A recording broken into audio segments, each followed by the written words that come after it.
Good afternoon, Cagayan de Oro. It's a rainy Monday afternoon. Time check, it's 15 minutes before 3 p.m. and traffic here on the eastern side of the city, as you can see, from Tablon, there's no flooding.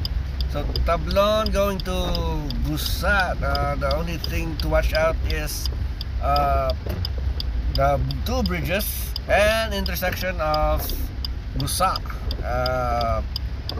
There's a slight bottleneck here at Bigaan Bridge, and congestion starts on Kugman Bridge from Eurotex all the way to Gusa intersection. So there's a slow traffic from starting from Eurotex going to Gusa intersection.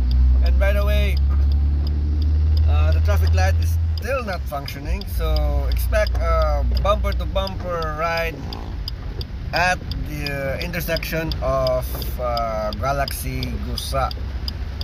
Real tough. I don't think there's a RTA manning here. I'm still stuck at